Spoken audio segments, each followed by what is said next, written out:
लगा के 7 तक पुस्तकों का हमने अध्ययन भी किया है और हमें बहुत सारी ऐसी अंतर्दृष्टियाँ प्राप्त हुई हैं।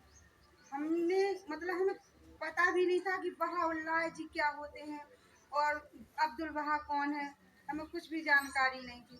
पहले दिन जब हमारी प्रथम पुस्तक हो रही थी रूही मतलब दिव्य जीवन एक चिंतन, तो हमने पहले ही पूछ लिया सर जी से कि सर जी बहाउल्लाह कौन है, और अब्दुल बहा कौन है और बहाउल्लाह कौन है, कि जो एक ही है। तो सर जी ने फिर हमें बताया कि और अब्दुल बहा उनके मतलब बेटे हैं और बहाउल्लाह जी उनके पिताजी हैं, और बाब भी हैं जो सबसे पहले ईश्वर के अवतार के रूप में उन्होंने अपने आप को मतलब बताया था कि मैं ईश्वर हूँ।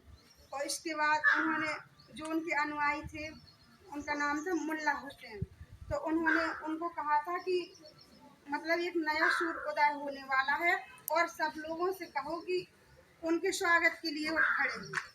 तो उन्होंने और बाप जी को सबसे पहले उन्होंने पहचान लिया था, तो उन्होंने कहा था कि आप मेरे द्वार के द्वार हैं।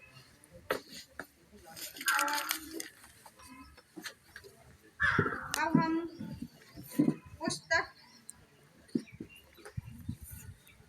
5 से इकाई 1 से कुछ बताना चाहते हैं। किशोरों का वसंत काल, मतलब किशोरों का वसंत काल क्या होता है, किशोर कौन होते हैं। किशोर 12 साल से 15 वर्ष की आयु के जो हमारे किशोर जो बच्चे होते हैं वो हमारी किशोर अवस्था में आते हैं और उनको हम किशोर बोलते हैं।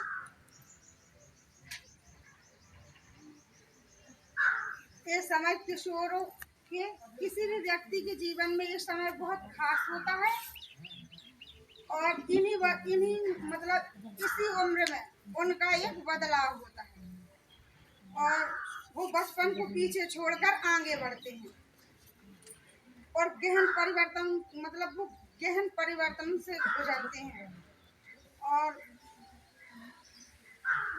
तो उनका आध्यात्मिक और भौतिक विकास भी होता है। इसमें वो समुदाय के उत्थान के लिए किशोरों को तैयार करते हैं, जो हमारी बहाई मतलब धर्म है और हमारी जो बहाई सामग्री है उसके माध्यम से किशोरों को मतलब तैयार किया जाता है। और जो ट्यूटर होते हैं सह शिक्षक और ट्यूटर दोनों मिलकर उन किशोरों को तैयार करते हैं, क्योंकि किशोर हमारे भविष्य के मतलब एक विश्व निर्माण करेंगे। अगर हमारे किशोर शिक्षित होंगे तो हमारा समुदाय हमारा समाज सब शिक्षित होगा। और मतलब किशोरों को तैयार करने के लिए हमारी पढ़ाई सामग्री ने सारी पुस्तकों का इंतजाम किया है, क्योंकि एक किशोर की उम्र ही होती है जो मतलब अगर उन्होंने सही रास्ते को अपना लिया तो वो बहुत आगे विकास करते हैं और पूरे समाज का रूपांतरण करते हैं। और अगर वो इस उम्र में भटक जाते हैं तो आपने देखा है कि समाज को कितना गंदा करते हैं। तो हमारी रूह संस्था के माध्यम से हमने मतलब धर्म तो हम जानते थे कि है, पर हमने सब पहली बार सीखा है कि जो बहाई धर्म है और इसमें कितनी अच्छी शिक्षाएं दी जाती हैं। मतलब इसमें मुर्दों को भी उठ खड़े होने के लिए कहते हैं, मतलब मुर्दे वो नहीं कि जो मतलब दफन कर दिए हैं उनको, मतलब जो इन चीजों से अनभिज्ञ हैं कुछ भी नहीं जानते हैं और जब वो ईश्वर के शब्द रूपी वाणी को सुनते हैं तो वो भी उठ खड़े होते हैं कि हमें भी इस संस्था से जुड़ना है और हमें भी वो ज्ञान प्राप्त करना है जो हमें बहाउल्लाह जी ने दिया है। और